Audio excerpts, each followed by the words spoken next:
ఓం శం నో మిత్రః శం వరుణః శం నో భవత్పర్యమా శం న ఇంద్రో బృహస్పతిః శం నో విష్ణురుక్రమః నమో బ్రహ్మణే నమస్తే వాయోః త్వమేవ ప్రత్యక్షం బ్రహ్మాసి త్వామేవ ప్రత్యక్షం బ్రహ్మ వదిష్యామి ఋతం వదిష్యామి సత్యం వదిష్యామి తన్మామవతు తద్భక్తారమవతు అవతు మాం అవతు భక్తారం. ఓం శాంతి శాంతి శాంతి. ఈ యొక్క ఆధ్యాత్మిక సత్సంగానికి వచ్చినటువంటి భక్తులకు జిజ్ఞాసులకు అందరికీ హృదయపూర్వకంగా నమస్తే.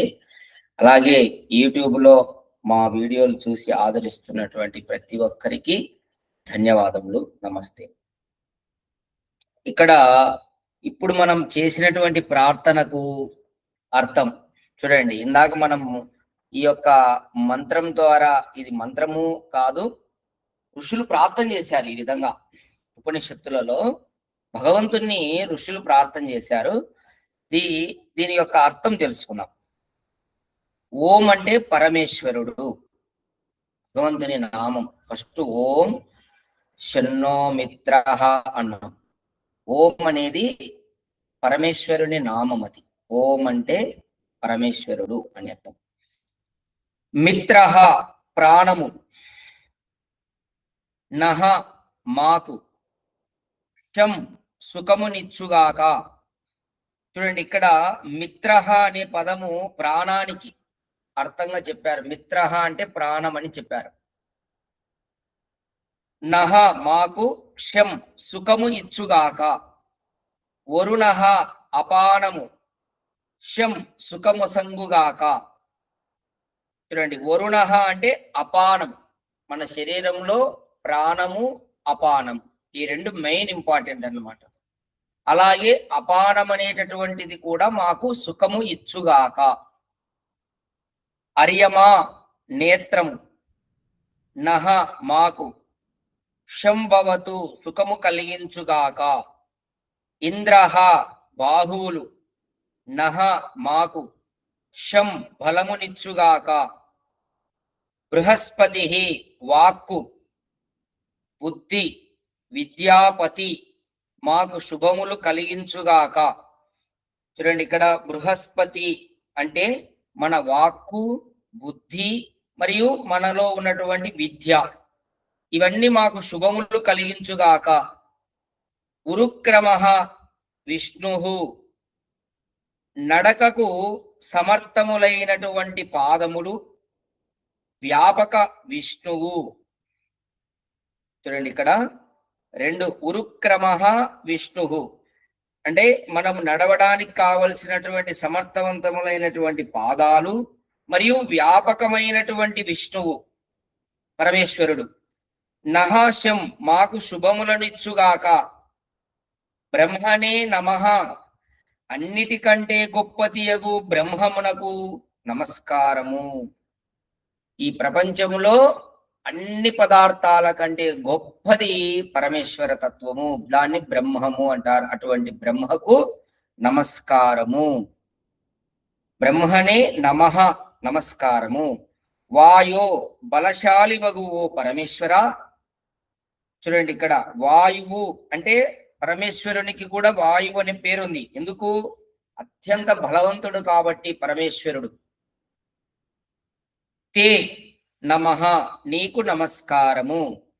త్వం ఏవ నీవే ప్రత్యక్షం బ్రహ్మ అసి ప్రత్యక్ష బ్రహ్మవు. త్వాం ఏవ నిన్నే ప్రత్యక్ష బ్రహ్మ ప్రత్యక్ష బ్రహ్మముగా వదిష్యామి చెప్పుదును. ఋతం వదిష్యామి శాస్త్రానుకూలముగా చెప్పుదును. సత్యం వదిష్యామి త్రికరణ శుద్ధిగా చెప్పుదును. తత్ ఆ కథనము మాం నన్ను అవతు రక్షింతునుగాక. చూడండి ఇక్కడ ఏం చెప్తున్నాడంటే, భగవంతుని గురించి నేను యథాతథంగా ఉన్నది ఉన్నట్లుగా నేను చెప్తాను. ఎందుకంటే అన్నిటికంటే గొప్పది ఆ బ్రహ్మతత్వమే. అటువంటి బ్రహ్మతత్వం గురించి నేను ఉన్నది ఉన్నట్లుగా యథావిధిగా చెప్తాను. ఎట్లా? శాస్త్రానుకూలంగా వేదంలో ఏది చెప్పబడిందో దాని విధంగానే నేను చెప్తాను. అలా చెప్పినప్పుడు త్రికరణ శుద్ధిగా చెప్పుదును. అలా చెప్పినప్పుడు ఆ కథనాన్ని బట్టి మాం నన్ను అవతు రక్షించునుగాక. ఇలా చెప్పినప్పుడు నన్ను రక్షించు, ఇదే విధంగా నేను చెప్తాను. ఎందుకంటే సత్యం చెప్పినప్పుడు చాలా అవరోధాలు ఎదురవుతాయి, ఆటంకాలు వస్తాయి, ఇబ్బందులు వస్తాయి. పరమేశ్వర నన్ను రక్షించుగాక, నువ్వే రక్షించు.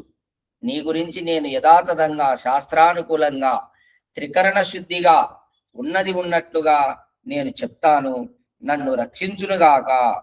తత్ ఆ సత్య కథనము వక్తారం ఉపదేశించు వారిని అవతు రక్షించుగాక. అలాగే ఎవరైతే ఈ ఉపదేశం చేస్తున్నారో ఆ ఉపదేశం చేసేవాడిని కూడా రక్షించునుగాక. చూడండి మహర్షులు ఏం ప్రార్థన చేశారో చూడండి. నేను ఆ ఉపనిషత్తు ప్రారంభం చేస్తూ ఋషి ప్రార్థన చేశాడు పరమేశ్వరుని, యథావిధిగా నేను శాస్త్రానుకూలంగా నీ గురించి నేను ఉన్నది ఉన్నట్లుగా చెప్తాను, నన్ను రక్షించు. తర్వాత ఏంటి, దీన్ని కూడా ఉపదేశం చేస్తారు. ఎవరు? నాలాంటి వాళ్ళు ఉపదేశం చేస్తారు. ఇది వాళ్ళను కూడా మీరు రక్షించునుగాక పరమేశ్వర. ఇది ఎవరైతే ఉపదేశం చేస్తారో వారిని కూడా నీవు రక్షించు. ఎంత గొప్ప ప్రార్థన చూడమ్మా. మాం అవతు నన్ను రక్షించుగాక. వక్తారం అవతు వక్తను రక్షించునుగాక. ఎవరైతే చెప్తుంటారో అతన్ని కూడా రక్షించుగాక. ఓ పరమేశ్వర, శాంతి శాంతి శాంతి. ఆధ్యాత్మిక ఆది భౌతిక ఆది దైవిక దుఃఖములు మాకు ఉపశమించుగాక, అంటే మా నుంచి అవి దూరమైపోగాక. ఈ దుఃఖాలు, ఆధ్యాత్మిక దుఃఖాలు, ఆది భౌతిక దుఃఖాలు, ఆది దైవిక దుఃఖాలు ఇవన్నీ కూడా దూరమైగాక అని ఇక్కడ ప్రార్థన చేయడం జరిగింది. చూడండి ఎంత గొప్ప ప్రార్థన చేయడం జరిగింది. తాత్పర్యం వినండి. ఈ విధంగా గురువు శిష్యులు పఠన వేళలయందు పాఠములు చెప్పునప్పుడు ఈ ఉపనిషత్తు యొక్క వాక్యములను ముందుగా పఠింతురు. ఈ విధంగా ఈ యొక్క ఇప్పుడు మనం ఏదైతే చెప్పుకున్నామో, ఓం శంనో మిత్రః శం వరుణః శంనో భవత్పర్యమ షన్న ఇంద్రో బృహస్పతి శంనో విష్ణురుక్రమః, ఈ శ్లోకము, ఈ ప్రార్థన ఏదైతే ఉందో ఇది గురువు శిష్యుడు ఇద్దరు కూడా ఈ విధంగా ప్రార్థన చేస్తారు. ఏది? పఠన వేళల యందు, ఏదైనా చదువుకునేటప్పుడు గురువు శిష్యుడు ఈ విధంగా ప్రార్థన చేస్తారు. ప్రార్థనకు ఈ వాక్యములు ఎంతగా ఉపయుక్తములని భావము. ఉపదేశకులు కూడా శ్రోతలకు ఉపదేశించుటకు ముందు పరమేశ్వరుని ఇట్లు ప్రార్థించి సత్య విషయములను ఉపదేశించుట యుక్తము. అంటే ఎవరైనా సరే ప్రవచనాలు చెప్పేటటువంటి వారు ముందు భగవంతుని ఈ విధంగా ప్రార్థన చేసి, ఇంత గొప్ప ప్రార్థన చేసి తర్వాత ఉపదేశాలు చేస్తే అది మంచిది అని తైత్రీయ ఉపనిషత్తులో ఋషి మొట్టమొదటగా ఈ ఉపనిషత్తు ప్రారంభం చేస్తూ ఈ యొక్క మంత్రాన్ని చెప్పాడు. ఇదే దాన్ని మహర్షి దయానంద సరస్వతి కూడా తీసుకున్నాడు. సత్యార్థ ప్రకాశంలో ఇదే ప్రార్థన చేశాడు. ఋషి ప్రార్థన అంటే దీన్ని ఎంత ప్రమాణంగా తీసుకున్నాడో చూడండి. ఏమ్మా మీకు అందరికి అర్థమైందా? అర్థమైంది గురుజీ. సత్యార్థ ప్రకాశంలో ఇవే ఉంది, అదే ఇదే ప్రార్థన చేశాడు. ప్రార్థన తర్వాత చూడండి, నెక్స్ట్ ద్వితీయో అనువాక. రెండవది, ఫస్ట్ ప్రార్థన అయిపోయింది, తర్వాత ద్వితీయో అనువాక, రెండవ దాని యొక్క నెక్స్ట్ ఏం చేయాలనే విషయంగా తెలియజేస్తున్నాడు. ఓం శిక్షాం వ్యాఖ్యాస్యామః వర్ణః స్వరః మాత్రా బలం సామ సంతానః ఇత్యుక్తః శిక్షా అధ్యాయః. చాలా ఇది ఈ ఉపనిషత్తు చాలా అవసరమ్మా. ఇక్కడ మనము బడికి పోయినప్పుడు వర్ణోచ్చారణ అందుకు పిల్లలకు పాఠాలు నేర్పుతారు కదా, ఆ విషయాలన్నీ ఇక్కడ చెప్తున్నాడు. ఇది చాలా అవసరం అని చెప్తున్నాడు. చూడండి ఇక్కడ ఏం చెప్తున్నాడని. గురువు శిష్యునితో అనుచున్నాడు. ఇక్కడ శిక్షా పదము శిక్ష అని వ్యవహరింపబడినది. ఇందలి దీర్ఘము ఛాందసము. గురువు ఓం నామముతో పరమేశ్వరుని స్మరించి శిక్షాం వ్యాఖ్యాస్యామః, శిక్ష అననేమో చెప్పెదను అని శిష్యునితో అనుచున్నాడు. ఇక్కడ ఓం అని ఫస్ట్ చదివాడు, తర్వాత శిక్షాం వ్యాఖ్యాస్యామః అంటే శిక్ష అంటే ఏందో నీకు చెప్తాను, దాని గురించి విను అని శిష్యునికి తెలియజేస్తున్నాడు. తర్వాత వర్ణః అంటే ఆకారాది వర్ణములు, స్వరః ఉదాత్తము అనుదాత్తము స్వరితము అను స్వరములు, వర్ణ ధర్మములు, మాత్రాః హ్రస్వ దీర్ఘ ప్లుతములు, బలం వర్ణములను ఉచ్చరించుటకు వలయు బాహ్య అభ్యంతర ప్రయత్నములు, సామ శాంతితో మధ్యమ వృత్తితో పదములను ఉచ్చరించుట, సంతానః పూర్వాపర భావ సంబంధము, సంహిత అంటారు. సంతానః అంటే సంహిత. ఇది అని శిక్షా అధ్యాయః, శిక్షా అధ్యాయము. చూడండి ఇది శిక్ష అంటే ఇది నేర్చుకోవాలి ప్రతి ఒక్కరు కూడా. అంటే ఒక పదాన్ని ఎట్లా పలకాలి, ఏ స్వరంలో పలకాలి, ఎలా శాంతంగా ఎప్పుడు పలకాలి, మధ్యమంలో ఎప్పుడు పలకాలి, ఈ వివరాలన్నీ నేర్పిస్తా అంటున్నాడు. చూడండి దీని తాత్పర్యం వచ్చేసి అక్షరములు వానిని ఉచ్చరించే విధము, అందులకు వలయు ప్రయత్నములు, వర్ణోచ్చారణమున ఉపయోగింపదగు సమయము అను ఈ విషయములను బోధించు పుస్తకము శిక్షా అధ్యాయం అనబడును. ఇది బాలసుబ్బారెడ్డి సార్కు చాలా బాగా పనికొస్తుంది, తెలుగు టీచర్. అన్ని అక్షరాలు దాన్ని ఉచ్చరించే విధానం ఎట్లా, అందులకు చేయవలసిన ప్రయత్నం ఏంటి, తర్వాత దానికి ఉపయోగింపదగినటువంటి సమయం ఏంటి, ఈ విషయాలన్నిటిని కూడా ఈ పుస్తకం బోధిస్తుంది. దీన్నే శిక్షా అధ్యాయం అని చెప్పబడును. ఇది వ్యాకరణమునకు సంబంధించిన పుస్తకం. చూడండి మా ఉపనిషత్తులు చదవడం వల్ల మనకు వ్యాకరణం కూడా వచ్చేస్తుంది. మామూలుగా అయితే గురుకులాలు పోవాలి, ఋషులు అట్లా పోకుండా కూడా మనకు ఈ విధంగా ఉపనిషత్తుల ద్వారా తెలియజేస్తున్నారు. కొంచెం బాగా అందరూ కూడా దీన్ని కొంచెం దృష్టి పెట్టాలమ్మా. అంత ఈజీగా అర్థం కాదు, కొంచెం గమనిక బాగా ఏకాగ్రతగా వినాలి అందరూ. అన్ని పనులు మానుకొని వింటే ఇవి బాగా అర్థమవుతాయమ్మా, లేకపోతే సబ్జెక్టు చాలా డిఫికల్ట్ గా ఉంటుంది. చూడండి ఇక్కడ శబ్ద శిక్ష అర్థ శిక్ష. శిక్ష అనేది కూడా రెండు రకాలు, శబ్ద శిక్ష అర్థ శిక్ష, ఈ రెండు రకాలు. తర్వాత వర్ణములు స్వరములు మాత్రము ప్రయత్నము మధ్యమ వృత్తిలో ఉచ్చరించుట అను సంహిత అవసానము విరామము అను విషయములను చక్కగా వివరించి బోధించున్నది శబ్ద శిక్ష అగును. చూడండి ఇక్కడ శబ్ద శిక్ష అంటే ఏమేమి వస్తాయంటే దాంట్లోకి వర్ణాలు స్వరములు మాత్రము ప్రయత్నములు మధ్యమ వృత్తిలో ఉచ్చరించుట అను సంహిత, తర్వాత అవసానము విరామము, ఈ విషయాలన్నీ కూడా శబ్ద శిక్షలో వస్తాయి. తర్వాత అర్థశిక్షలు ఏమొస్తాయంటే వాని గుణకర్మ స్వభావములను వివరించుట అర్థశిక్ష అగును. అయితే ఇక్కడ మనకు అర్థశిక్షనే ప్రధానమైనటువంటిది అనే విషయంగా తెలియజేస్తున్నాడు. మళ్ళీ అంటే ఇప్పుడు పైన చెప్పిన దాని యొక్క గుణకర్మ స్వభావాల గురించి పూర్తిగా వివరించడమే అర్థశిక్ష. ఇది రెండు రకాలు. అర్థశిక్షలో ఏమొస్తాయి, శబ్ద శిక్షలో ఏమొస్తాయి అనే విషయంగా ఈ ద్వితీయ అనువాక అనే దాంట్లో చెప్పాడు. అంటే ఇదంతా కూడా మొదటి అధ్యాయము శిక్ష, మంచి శిక్షణ ఇస్తున్నాడు. అంటే ఒక పదం ఎట్లా పలకాలి, ఆ పదాన్ని పలికే ప్రయత్నం ఎలా చేయాలి, ఏ సమయంలో పలకాలి, ఎలా పలకాలి అనేది నేర్పిస్తున్నాడు. తర్వాత తృతీయో అనువాకః మూడవ దాంట్లో చూడండి. సహనౌ యశః సహనౌ బ్రహ్మవర్చసం అదాతః సంహితాయా ఉపనిషదం వ్యాఖ్యాస్యామః పంచస్వధికరణేషు అధిలోక మది జ్యోతిష మది విద్య మది ప్రజా మధ్యాత్మం తా మహాసంహిత ఇత్యాచక్షతే.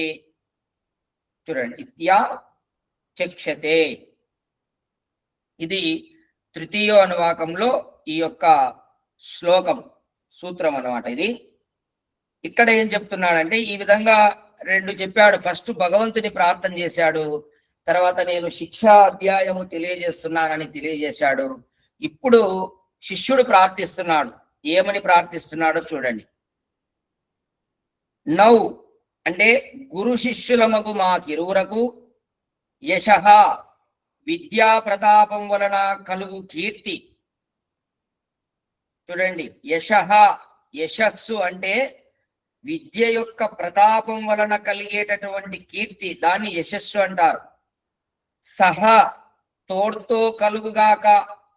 శిష్యుడు ప్రార్థిస్తున్నాడు, గురువు శిష్యులకు ఇద్దరికి కీర్తి రావాలంట. దేనివల్ల?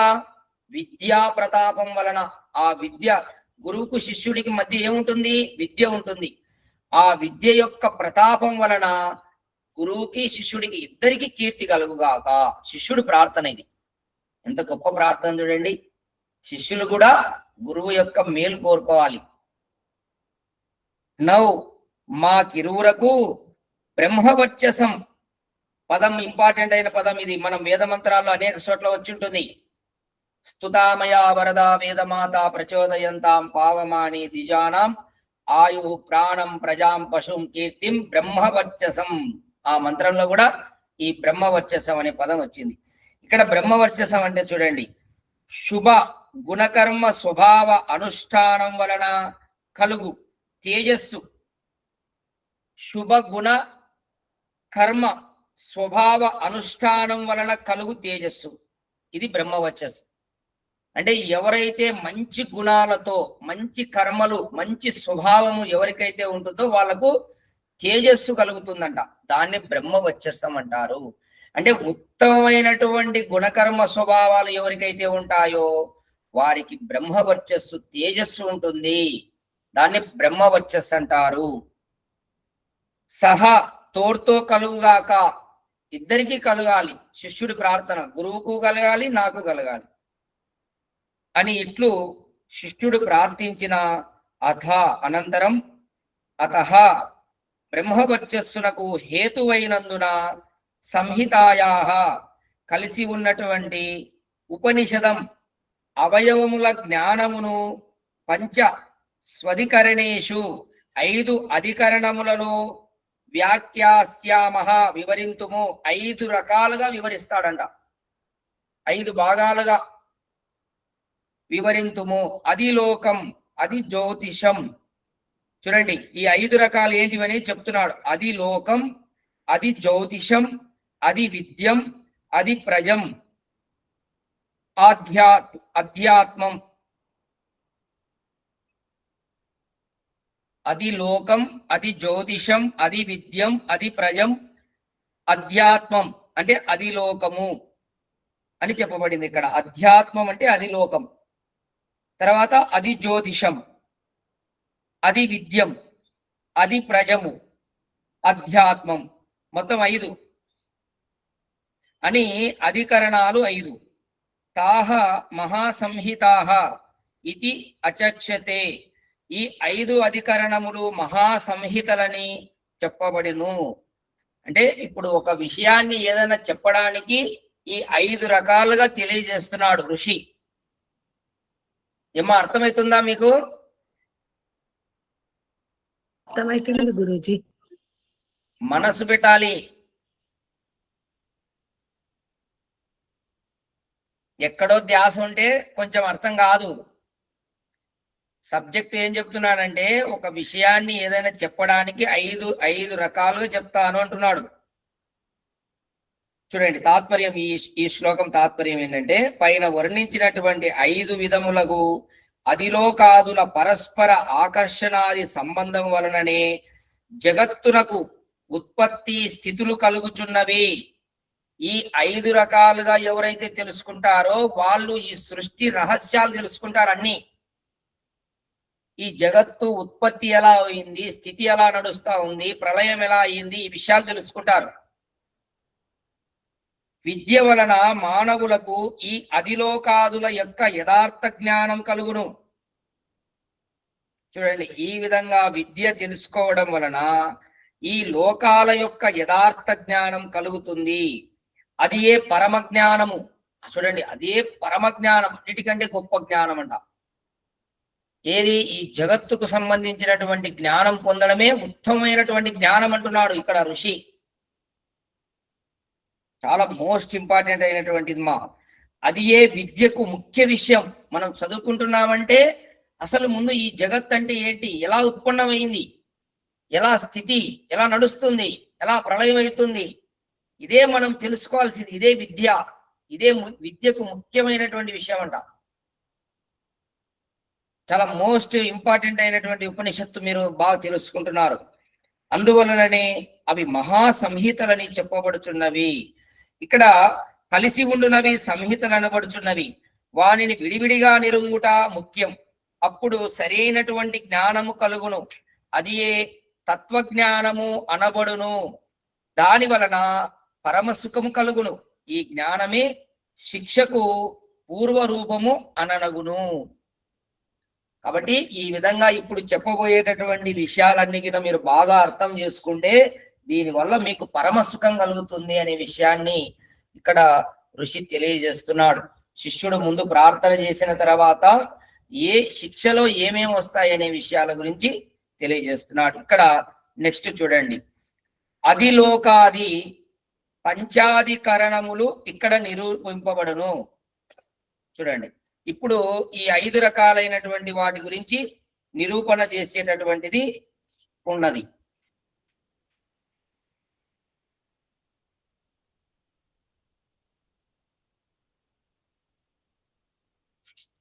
ఇదొకటి తెలుసుకుందాం.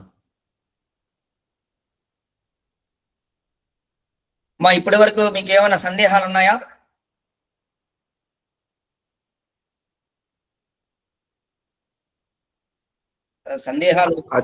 సందేహాలు వచ్చేటట్టు ఏం లేవులేండి ఆడ. ఆచార్య గారు, ఒక చిన్న డౌట్. ఈ సృష్టి ఎట్లా ఏర్పడింది ఒకసారి మీరు అంటే చెప్పగలరా? పాఠం వినాలి. పాఠం ఇప్పుడు ఏంటంటే మొదట్లోనే ఉన్నాము. అంత విన్న తర్వాత మీకు ఏదైనా ఇప్పుడు వరకు ఏదైనా ముందు దాంట్లో చెప్పిన దాంట్లో అర్థం కానిది ఏమన్నా ఉంటే అడగండి. జగత్తు ఎట్లా ఉత్పత్తి అయిందని తెలుసుకోవడమేనా గురుజీ తత్వజ్ఞానము? ఇప్పుడు అదే నెక్స్ట్ అదే వస్తుంది. అదే అదే ఇప్పుడు ఏమేమి విషయాలు ఎట్లా ఉంటాయి, దేని తెలుసుకుంటే ఏం లాభం కలుగుతుంది అనే విషయాన్ని చెప్తున్నాడు అనమాట. అసలు విద్య అంటేనే ఈ జగత్తుకు సంబంధించినదే విద్య అంట.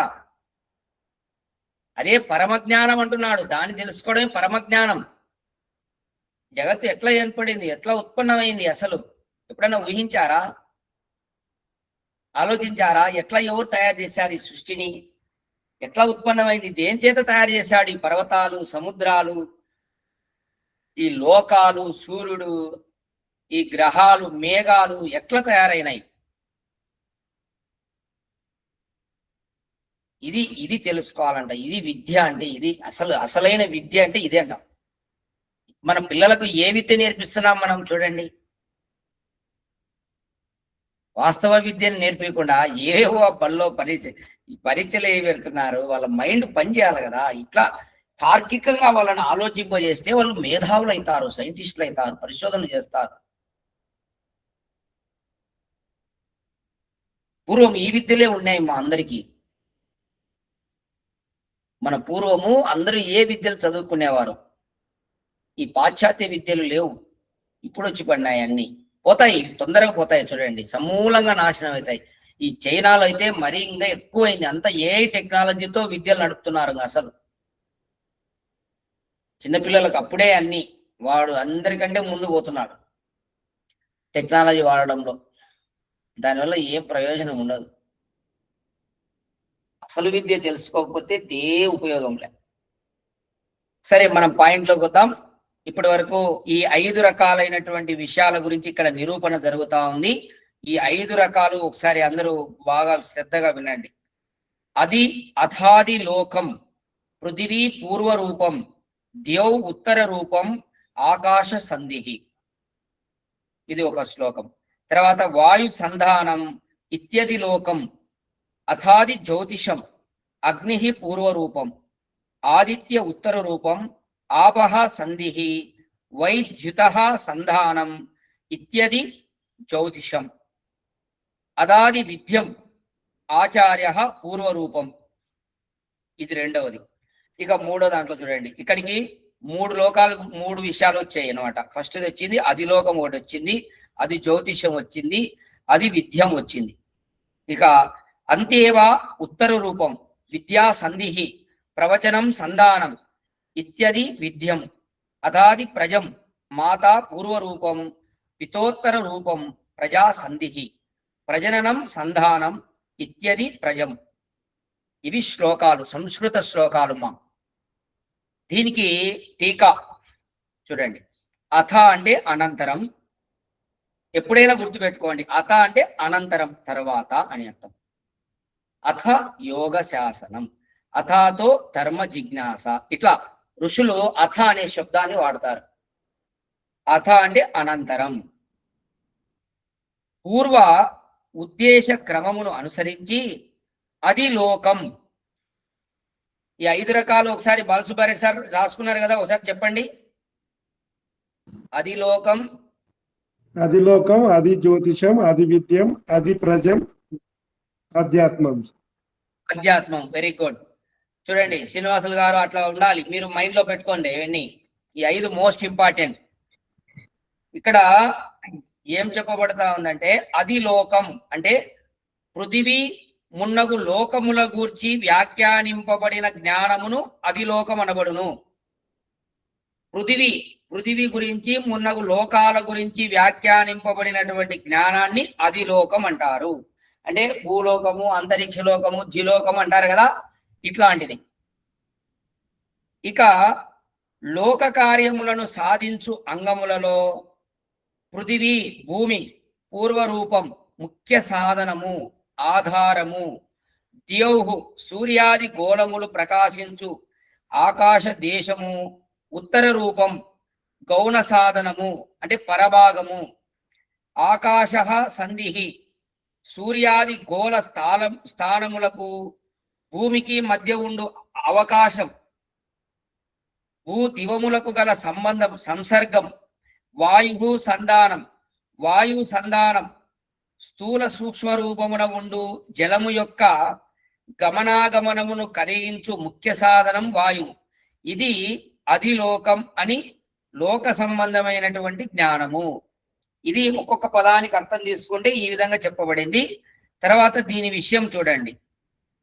తర్వాత అది జ్యోతిషం అంటే దీని తాత్పర్యం ఇప్పుడే తెలుసుకోండి. ఫస్ట్ అధిలోకాదులు మహాసంహితలని చెప్పి ఉంటిమి. సంహిత అనగా సంధి. ఆ సంధులను ఇక్కడ వివరించుచున్నాడు ఉపనిషత్కారుడు. అక్షరములు ఒకదాని తర్వాత ఇంకొకటి వ్రాయబడును, ఉచ్చరింపబడును. ఆ అక్షరముల వర్ణములలో పూర్వాపర వర్ణముల మధ్య అవకాశముండును, వానిని సంధింప వీలగును. పూర్వాపర వర్ణములలో సంహిత సంధి ఏర్పడినప్పుడు ఆ 2 వర్ణముల స్థానమున వానిని జోడించే వర్ణము సంధానం అగును. అంటే దది ప్లస్ అత్ర ఈజ్ ఈక్వల్ టు దత్ ఈ ప్లస్ అత్ర. ఇక్కడ ఈ అనేది ఒకటి వచ్చేసింది అనమాట. తర్వాత దదై ప్లస్ అత్ర దద్యత్ర. ఇది వర్ణ సంహిత. అంటే ఒక రూట్ చెప్తున్నాడు. ఒక పదం ఏర్పడేదానికి మధ్యలో ఏమేమి కలిసినాయి అనే విషయాన్ని, సంధుని ఎలా ఏర్పడింది, దేని మధ్య అని ఇక్కడ చెప్తున్నాడు అనమాట. దద్యత్ర అనే పదం ఎట్లా ఏర్పడింది?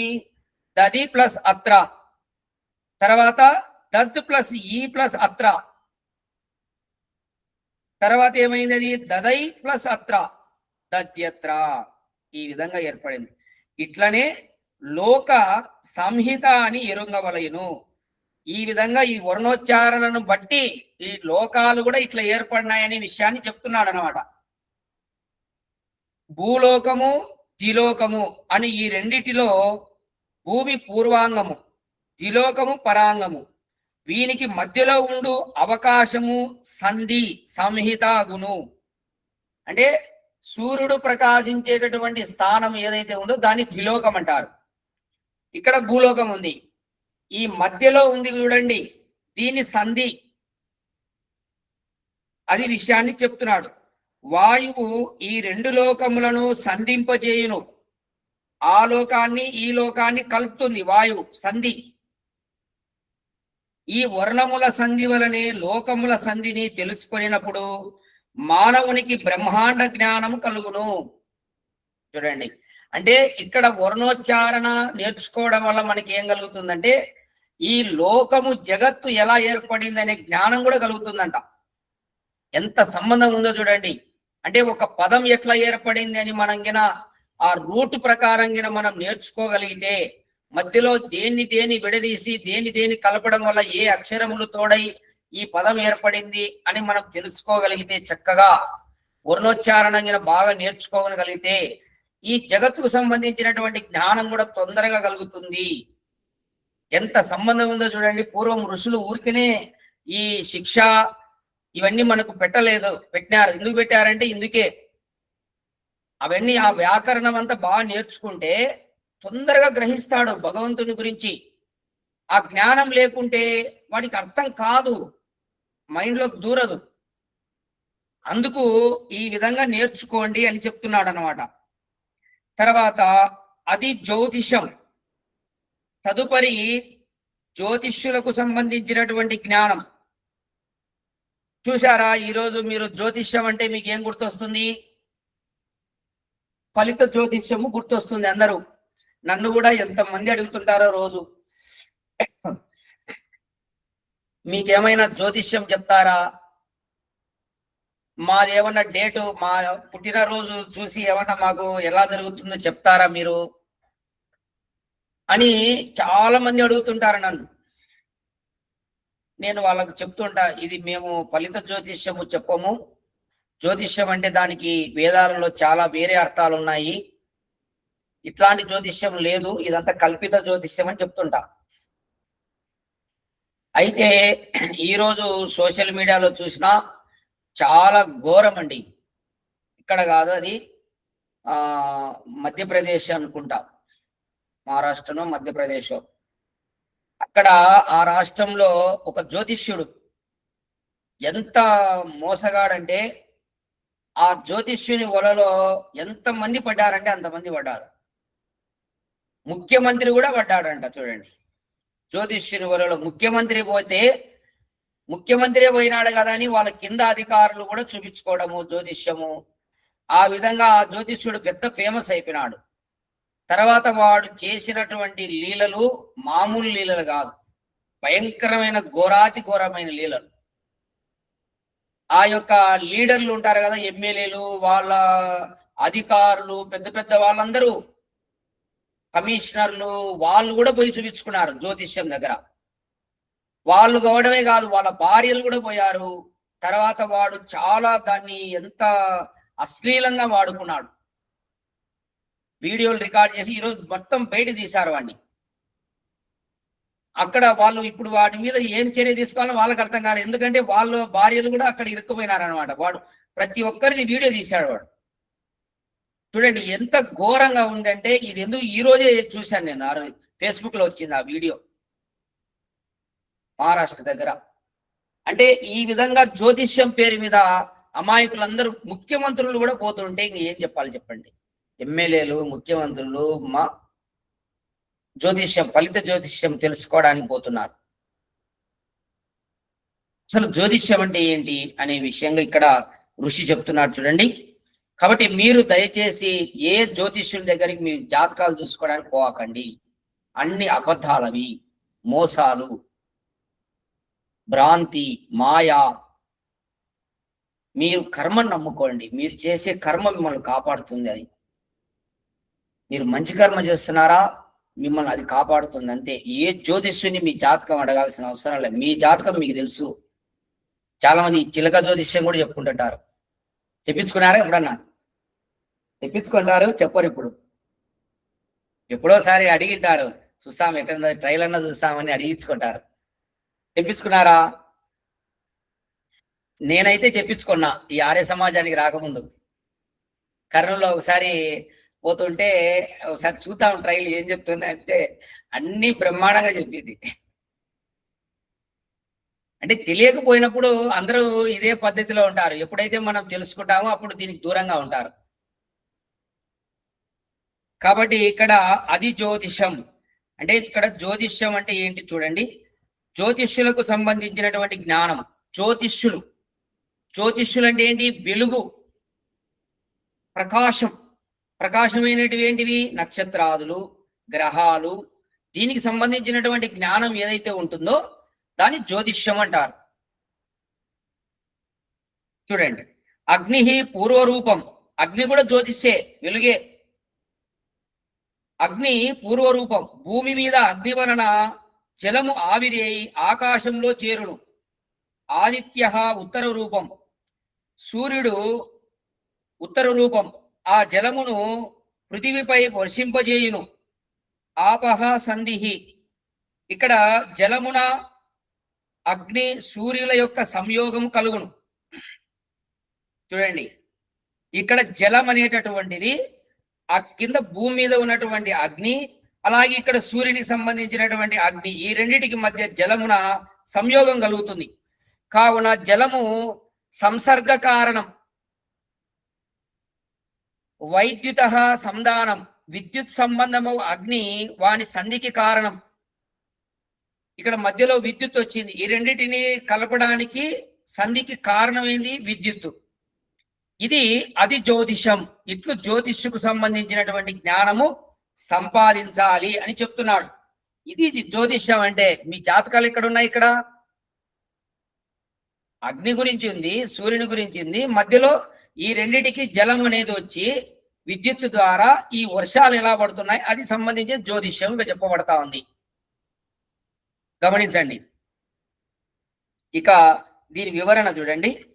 ఈ జ్యోతిష్యుల యొక్క సంధి ఎలా ఉందంటే, ప్రకాశమునకు ఆది కారణం అగ్ని. ఇక్కడ మనము అన్ని చూస్తున్నామంటే దానికి కారణం అగ్ని. ఆ ప్రకాశమునకు పరమ కారణం ఆదిత్యుడు, సూర్యుడు. పరమ కారణం అంటే పూర్వ, లాస్ట్, ఫైనల్. కావున అగ్ని పూర్వ రూపము, ఆదిత్యుడు ఉత్తర రూపం. ఇక్కడ చెప్పబడినవి. అగ్ని ఆదిత్యుల యొక్క తాపం వలన జలము వర్షించును. చూడండి అందుకే భగవద్గీతలో శ్రీకృష్ణ భగవానుడు యజ్ఞం చేయండి అయ్యా వర్షాలు పడతాయని చెప్పినాడు. ఎంత ఇక్కడ అదే విషయాన్ని చెప్పబడతాను చూడండి.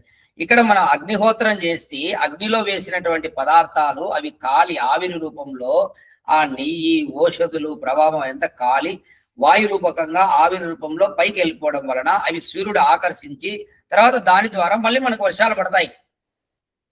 అదే విషయాన్ని ఇక్కడ చెప్పబడతా ఉంది. అగ్ని ఆదిత్యుల యొక్క తాపం వలన జలము వర్షించును.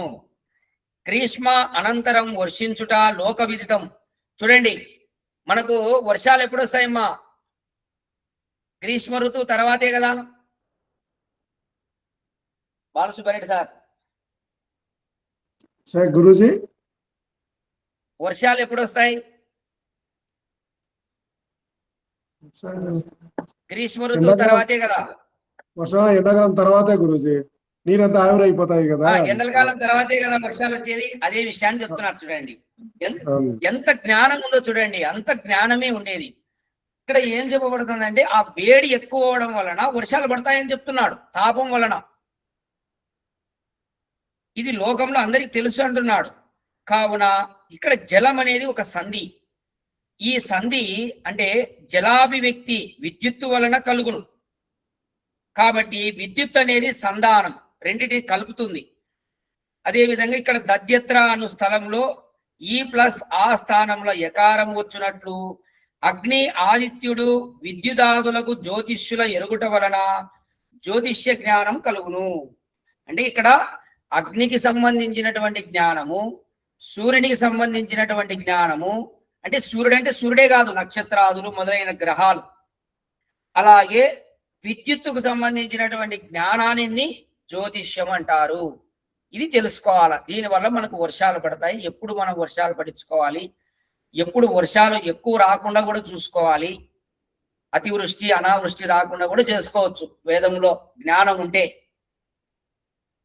మనకు ఒక్కోసారి వర్షాలు కంటిన్యూ పడతాయి, అప్పుడు పెద్ద నష్టం జరుగుతుంది. అట్లా రాకుండా కూడా మనకు జ్ఞానం ఉంది అనుకో, దాన్ని ఆపుకోవచ్చు. మనకు ఆ జ్ఞానం పొందాలంటున్నాడు ఇక్కడ ఋషి. జ్యోతిష్య జ్ఞానం అంటే అది. అర్థమైంది అందరికీ? జ్యోతిష్య జ్ఞానం అంటే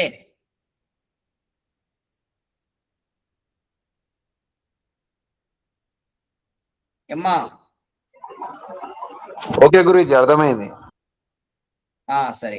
తర్వాత ఇక్కడ సమయం అయింది కాబట్టి ఈరోజు లోకాల జ్ఞానము, జ్యోతిష జ్ఞానం, 2 జ్ఞానాలు తెలుసుకున్నారు. ఇంకా 3 ఉన్నాయి. ఇంకా 3 ఏంటివి సార్? అది విద్యం, అది ప్రజం, ఆధ్యాత్మం. అది ప్రజం, అధ్యాత్మం. ఈ 3 గురించి రేపు సత్సంగంలో తెలుసుకుందాం. ఇప్పటి వరకు తెలుసుకున్న దాంట్లో ఏదైనా సందేహం ఉంటే ఆ తెలుసుకున్న దాని వరకు అడగండి, లేదంటే శాంతి పాఠం చేద్దాం. ఆచార్య గారు డౌట్, నిన్నటి క్లాస్ గురించి డౌట్ ఉంది, అడగొచ్చా? చెప్పండి. ఇప్పుడు మీరు నిష్కామ కర్మ అన్నారు కదా ఆచార్య గారు నిన్న నిన్న నిన్న సత్సంగంలో. సో నిష్కామ కర్మ అనేది పాసిబుల్ కాదు. ఎందుకంటే మనము ధర్మబద్ధంగా ఏ కర్మ చేసినా దానికి సూక్ష్మ రూపమో స్థూల రూపంలో ఏదో ఒకటి మనకు బెనిఫిట్ వస్తుంది. సో అలాంటప్పుడు నిష్కామ కర్మకి ఏమన్నా ఎగ్జాంపుల్ ఇవ్వగలరా మీరు? ఒకటి నేను చాలా ఆలోచించాను, నాకు ఎక్కడ నిష్కామ కర్మ గురించి ఎక్కడ ఎగ్జాంపుల్, ఒక సామెత కానీ ఒక ప్రాక్టికల్ ఎగ్జాంపుల్ దొరకట్లేదు. మీకు నిష్కామ కర్మ అంటే ఇక్కడ ఏం లేదు. నువ్వు ఉత్తమ కర్మ చేస్తూ ఏ రిజల్ట్ ను కోరకుండా చేయడమే నిష్కామ కర్మ, అంతే. రిజల్ట్ ఎంత వస్తుంది ఏమొస్తుంది అనేది అది తర్వాత విషయం.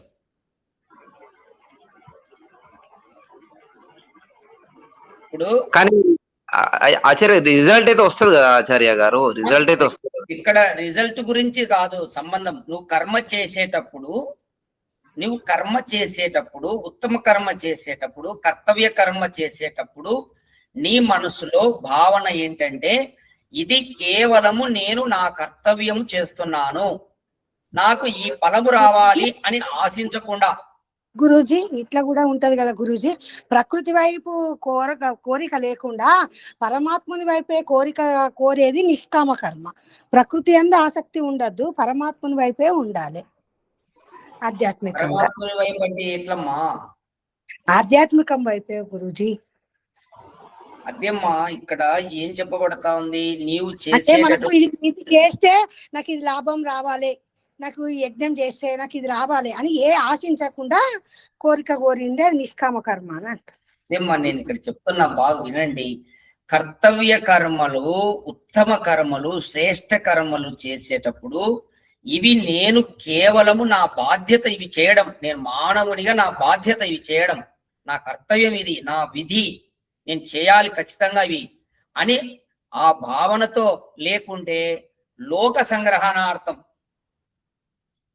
రెండోది ఏంటంటే లోక సంగ్రహణ, అంటే లోకం యొక్క బాగు కోసం, ప్రపంచం బాగుండాలి, ప్రపంచమంతా సుఖంగా ఉండాలి, లోకమంతా జగత్తంతా సుఖంగా ఉండాలి అనే భావనతో ఏదైతే కర్మ చేస్తారో దాన్ని నిష్కామ కర్మ అంటారు. గుర్తుపెట్టుకోండి. లోకహిత భావనతో, లోక సంగ్రహణార్థం, లోకహిత భావనతో లేదు కర్తవ్య భావనతో చేసి ఆ కర్మ ఫలము కోరకుండా, నీ స్వార్థం కోరకుండా అక్కడ ఏ కర్మ అయితే చేస్తారో దాన్ని నిష్కామ కర్మ అంటారు. అక్కడ రిజల్ట్ గురించి కాదు సమస్య, రిజల్ట్ భగవంతుడు చూసుకుంటాడు. అది నీకేమి ఇవ్వాలో ఏమి ఇవ్వకూడదు, నువ్వు మాత్రం ఏం కోరకూడదు. అర్థమైందా వీరనాథ్ గారు? అర్థమైంది ఆచార్య గారు, అర్థమైంది. థ్యాంక్ యూ, చాలా క్లారిటీగా ఎక్స్ప్లెయిన్ చేశారు. Thank you. అంతే అంతే, చిన్న అంతే. అది ఒక్కటి అర్థమైందంటే ఇంకా మన జీవితము పరమార్థమే. భగవద్గీత అంతా ఆ ఒక్క పదం మీద నడిచింది. అన్ని అధ్యాయాలలో ఒకే ఒక్క పదం, నిష్కామ కర్మ. ఇంకా భగవద్గీత అంతా అదే.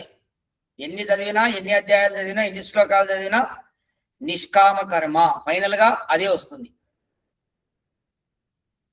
ఇది అంత ఈజీ కాదులేండి. నిష్కామ కర్మలు చేయడం అనేది సామాన్య మానవులకు చేత కాదు. ఎంతో పూర్ణ వైరాగ్యం ఉంటుంది చూడండి, వాళ్ళకే సాధ్యం ఇది. పూర్ణ వైరాగ్యం ఉండాలి. పూర్ణ వైరాగ్యం ఉన్నవాడు నిష్కామ భావంతో కర్మ చేస్తుంటాడు. అంటే అతనికి సంసారం మీద, ఈ లోకం మీద, ఈ లౌకిక విషయాల మీద ఏ ఆసక్తి ఉండదు అతనికి. నేను ఇది తినాలి, ఇది తాగాలి, బట్ట వేసుకోవాలి, కారు కొనాలి, మిద్దె కొనాలి, ఏం ఉండదు ఇంకా. అటువంటి వారికి ఆ విధంగా ఉంటుంది. పరమ వైరాగ్యం అంటారు. ఆ పరమ వైరాగ్యం ఉన్న వ్యక్తే నిష్కామ కర్మ చేస్తాడు. అందరూ చేయలేరు, సామాన్య విషయం కాదు. నిష్కామ కర్మ అంటే అంత ఈజీ కాదు. పరమ వైరాగ్యం ఉన్న వ్యక్తి చేస్తాడు. విజయమ్మ గారు గుర్తుపెట్టుకోండి, పరమ వైరాగ్యం ఉన్న వ్యక్తి అతను చేసే కర్మలన్నీ నిష్కామ కర్మలు. ఇంకా ఇప్పటి వరకు మీకు పాఠం అర్థమైందా? చాలా బాగుంది నిజంగా, ఎంతో ఇంట్రెస్ట్ గా ఉంది.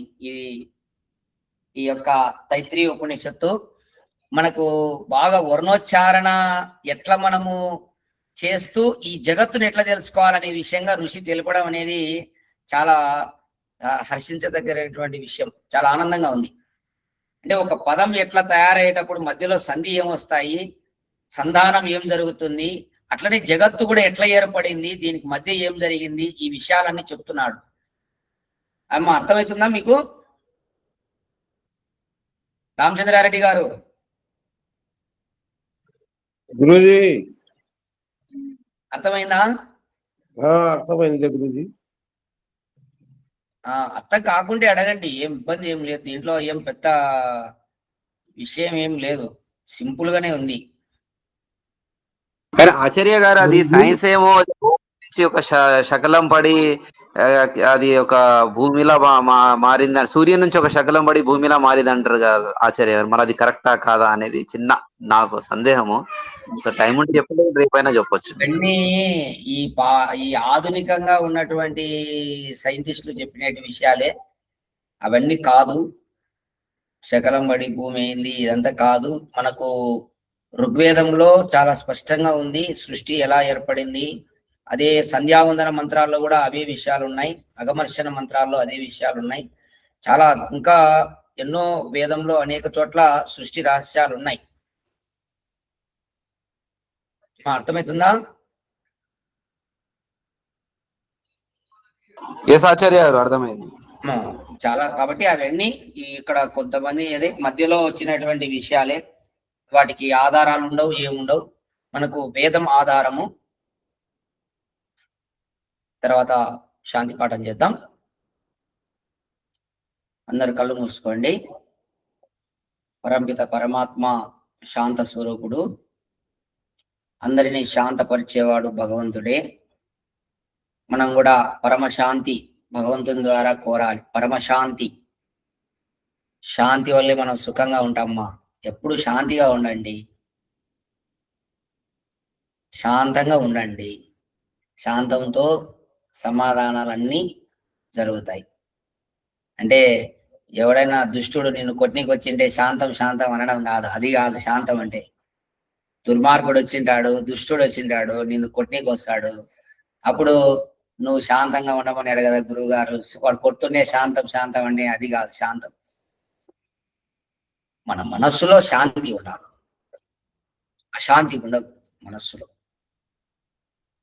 ఎవరైనా కొట్టేటప్పుడు శాంతి అని కాదు, అవి మనము వ్యవహారంగా చాలా జాగ్రత్తలు ఉండాలి. ముఖ్యంగా మన మనస్సును ఎప్పుడు ప్రశాంతంగా ఉంచుకోవాలి, అలజడి లేకుండా. అలా ఉండాలంటే మీరు ముందు మీకు కలిగినటువంటి దేవుడు ఇచ్చిన కాడికి తృప్తిగా ఉండండి, తృప్తిగా ఉండండి. అరే మనకు భగవంతుడు ఈ మనం పరిశ్రమ చేసిన దానికి ఇక్కడికి ఇచ్చాడు చాలు అని ఎప్పుడైతే మీరు తృప్తి పడతారో అప్పుడు మీకు శాంతి లభిస్తుంది. మీకు తృప్తి కలగలేదో మీకు శాంతి ఉండదు. చాలా మందికి తృప్తి ఉండదు, ఇంకా కావాలి ఇంకా కావాలి ఇంకా కావాలి అనుకుంటుంటారు అన్నమాట. అక్కడే అశాంతి మొదలవుతుంది. కాబట్టి పరమేశ్వరుణ్ణి మాకు శాంతి కావాలని చెప్పి ప్రార్థన చేద్దాం. ఓం అసతో మా సద్గమయా తమసో మా జ్యోతిర్గమయా మృత్యోర్మా అమృతంగమయా. ఓం శాంతి శాంతి శాంతి. అందరికి నమస్తే అమ్మా. నమస్తే గురుజీ. నమస్తే గురుజీ, అందరికీ నమస్తే. అందరికీ నమస్తే. నమస్కారం ఆచార్య గారు. అందరికి నమస్తే గురూజీ. నమస్తే అమ్మా.